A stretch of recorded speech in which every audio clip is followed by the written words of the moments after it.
We're breaking down the cringiest phone call in modern politics and the audition that just went viral. So, what's one word that can end a political career? For Keir Starmer, it might be Donald. Mr. Prime Minister, please take it away. Thank you, Mr. President. Donald.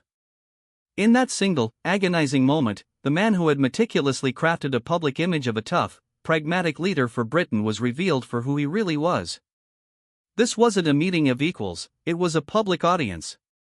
The entire world was listening as Keir Starmer, the UK Prime Minister, seemed to forget every promise of strength and dignity he ever made.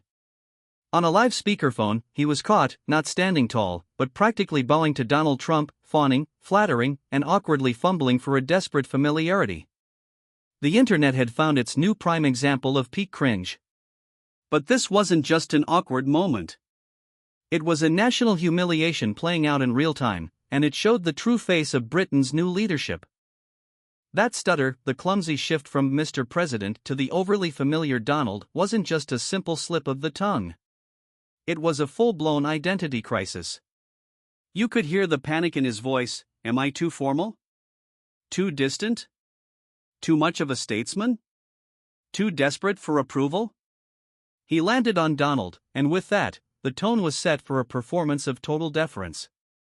This wasn't a leader standing as an equal, it was a man auditioning for affection, hoping for a nod of approval. He was so keen to please that he didn't just thank Trump, he meticulously praised his entire negotiating team by name, as if delivering a heartfelt eulogy at an awards ceremony. It was a frantic, almost pathetic effort to avoid any possibility of causing offense. And for good reason. This wasn't the first time an American official had put him on the spot. Just months earlier, Vice President J.D. Vance had publicly called him out for the UK's free speech issues. That moment on the world stage was a genuine humiliation, a public dressing down that the UK government was desperate to avoid ever happening again.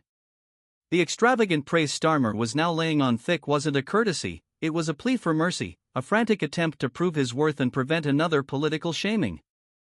But the deal itself was a hollow victory, detached from any real benefit for Britain.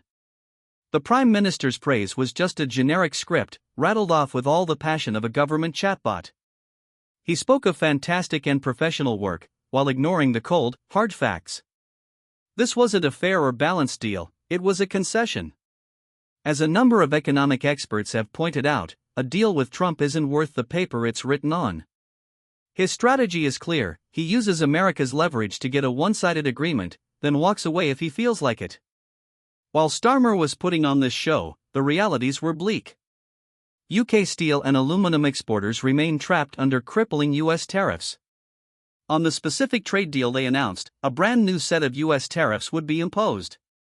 On UK car exports, for example, a new quota system was put in place where the first 100,000 cars would face a 10% tariff, but anything over that would be hit with a punishing 25% levy.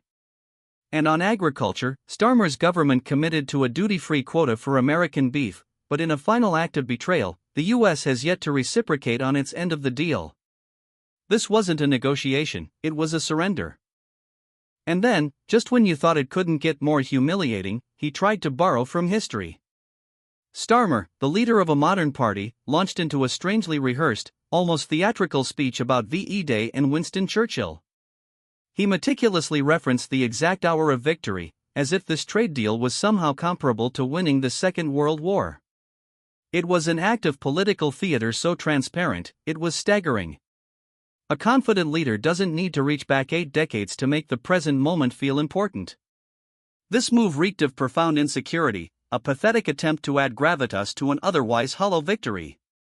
But the final, most galling moment was yet to come. In his final words, Starmer started quoting Trump's own slogan back to him, parroting the words "economic security is national security." This wasn't just a moment of agreement, it was peak cringe. It was the ultimate beta move, a desperate attempt to win favor by literally using the teacher's own words against them. The man whose party once condemned Trump as a menace to Western democracy was now treating him like a personal Churchill. The hypocrisy was so blatant, it was staggering. When Starmer signed off with, "And I want to thank you for your leadership, Donald," he wasn't making a diplomatic gesture. He was performing a full-blown act of surrender. He was personally thanking Donald Trump for a raw deal that undermines Britain's interests. And he did it openly, for the whole world to see, as if forgetting that the entire nation was listening. This wasn't just a phone call. It was a political autopsy. It was Starmer's mask slipping, revealing the man who vowed integrity and strength but folded the moment the pressure was on. He didn't stand up for Britain, he embodied weakness. He didn't lead, he begged for approval. What the world saw was a starstruck sycophant, a leader whose only move on the global stage was to flatter his way out of a corner. It was a humiliating display of contradiction, a man trying to convince the world he's a ruthless pragmatist while acting like an insecure teenager. This phone call was more than just a momentary gaffe, it was the entire Starmer government's foreign policy playbook in miniature. A desperate attempt to placate a powerful figure by offering concessions and empty flattery, all while claiming it as a victory. The event will likely be remembered not for the new trade deal, but for the profound weakness it exposed in the heart of the British government. In that one awkward phone call, Starmer showed the world exactly what kind of leader he is and what kind of relationship Britain will have with the United States for the foreseeable future. What do you think? Did Starmer really have to stoop this low just to appease Trump?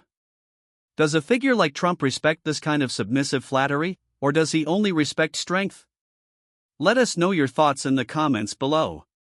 Don't forget to like this video, subscribe to our channel for more in-depth political commentary, and hit that notification bell so you don't miss our next deep dive into the world of power and politics.